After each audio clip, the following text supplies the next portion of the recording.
നമസ്കാരം, ഞാൻ കിളിയൂർ അജിത്ത്. ദേശചരിത്രം എന്ന പങ്ക്തിയിൽ ഇന്ന് ഞാൻ അവതരിപ്പിക്കുന്നത് അമ്പൂരി എന്ന പ്രദേശത്തെക്കുറിച്ചാണ്.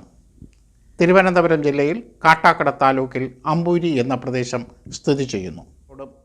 തമിഴ്നാടിനോടും പശ്ചിമഘട്ട വനമേഖലയോടും അതിർത്തി പങ്കിടുന്ന ഗ്രാമം. സമുദ്രനിരപ്പിൽ നിന്നും 40 മീറ്റർ മുതൽ 120 മീറ്റർ വരെ ഉയരമുള്ള പ്രദേശമാണ് അമ്പൂരി. 7 ചതുരശ്ര കിലോമീറ്റർ പ്രദേശം നെയ്യാർ ജലസംഭരണിയാണ്. ആദ്യം അമ്പൂരി എന്ന സ്ഥലനാമം എങ്ങനെ സിദ്ധിച്ചു എന്ന് പരിശോധിക്കാം. മാർത്താണ്ഡവർമ്മ മഹാരാജാവിൻ്റെ സേനാനികളിൽ പ്രമുഖനായ ചടച്ചി മാർത്താണ്ഡൻ അസ്ത്രവിദ്യയിൽ തനിക്കുള്ള കഴിവ് മഹാരാജാവിനെ ബോധ്യപ്പെടുത്താനായി ഒറ്റശേഖരമംഗലത്ത് നിന്ന് വില്ലുകുലച്ചെന്നും അമ്പ് തറച്ച സ്ഥലം അമ്പൂരി എന്ന് അറിയപ്പെട്ടു എന്നുമാണ് നാട്ടിൽ പ്രചാരത്തിലുള്ള കഥ. പരശുരാമ കഥ പോലെ ഇതും ഒരു കെട്ടുകഥയാണ്. യഥാർത്ഥത്തിൽ വൃക്ഷസംജയെ ആധാരമാക്കി ലഭിച്ച സ്ഥലനാമമാണ് അമ്പൂരി.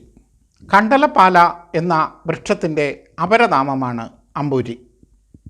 ശരീരത്തിൽ തറയ്ക്കുന്ന കൂർത്ത വസ്തുക്കൾ പുറത്തെടുക്കാൻ ഒരു കാലത്ത് കണ്ടലപ്പാലയുടെ കറ ഉപയോഗിച്ചിരുന്നു. അതുകൊണ്ടായിരിക്കാം കണ്ടലപ്പാലയ്ക്ക് അമ്പൂരി എന്ന അപരനാമം കിട്ടിയത്.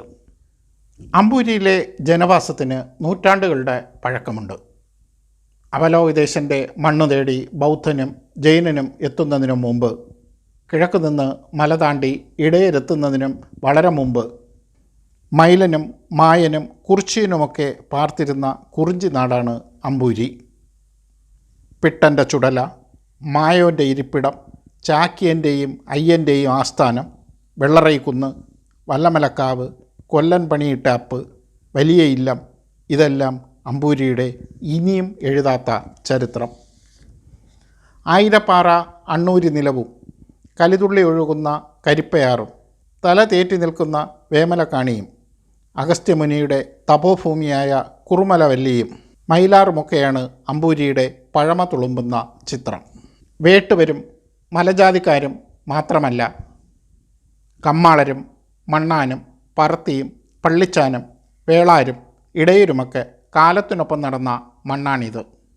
കണ്ണൻ പെരുമാളും കൊമ്പം പെരുമാളുമൊക്കെ വാണിരുന്ന കവളരാജ്യത്തിലെ വശ്യഭംഗിയാർന്ന ഈ നാടിന് പാണ്ഡവനാട് എന്നും പേരുണ്ടായിരുന്നു. 14-ാം നൂറ്റാണ്ടോടെയാണ് ഇവിടെ കാണിക്കാരെത്തുന്നത്.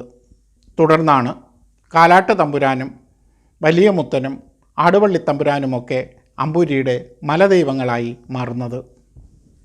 ശൈവ വൈഷ്ണവ സംഘർഷങ്ങളും പാണ്ഡ്യ ചോള ആക്രമണങ്ങളും ഒരുപാട് കണ്ട മണ്ണാണിത്. ഒരു കാലത്ത് ആയന്മാരുടെ ഉരുക്കുകോട്ടയായിരുന്നു ഇവിടം. നിരന്തര സമരങ്ങൾ സമ്മാനിച്ച ദുരിതങ്ങളെ തുടർന്ന് പലരും കുടിയൊഴിഞ്ഞു.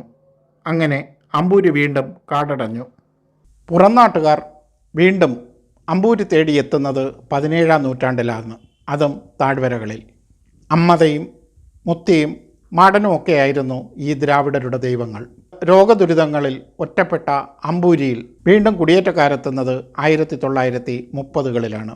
അമ്പൂരിയുടെ പുതുചരിത്രം ആരംഭിക്കുന്നത് ഈ കാലഘട്ടത്തിലാണ്. മധ്യ തിരുവിതാംകൂറിൽ നിന്നും കുറച്ച് സുറിയാനി ക്രിസ്ത്യാനികൾ കൃഷിഭൂമി തേടി മായത്തെത്തി.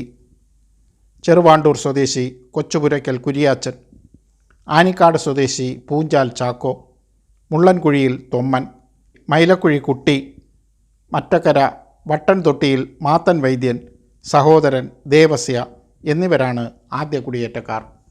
രോഗവും ദുരിതവും ഇതിൽ ചിലരുടെ ജീവനെടുത്തു. പിടിച്ചു നിൽക്കാൻ കഴിയാതെ മറ്റുള്ളവർ കാടിറങ്ങി. 1932-ലാണ് രണ്ടാം കുടിയേറ്റമുണ്ടായത്. ഇക്കാലത്ത് ഏതാണ്ട് 50ഓളം കുടുംബങ്ങൾ അമ്പൂരിയിലെത്തി. എന്നാൽ ഇവരെയും മലമ്പനി തുരത്തി. ഇതിൽ മുള്ളൻകുഴി, മൈലക്കുഴി, പറഞ്ഞാട്ട് കുടുംബങ്ങൾ മാത്രം അതിജീവിച്ചു. 1937-ലെ മൂന്നാം കുടിയേറ്റത്തിൽ 75ഓളം കുടുംബങ്ങളെത്തി. ഇവരെയും മലമ്പനി പിടികൂടി. ഇതിൽ 13 കുടുംബങ്ങൾ മാത്രമാണ് അവശേഷിച്ചത്.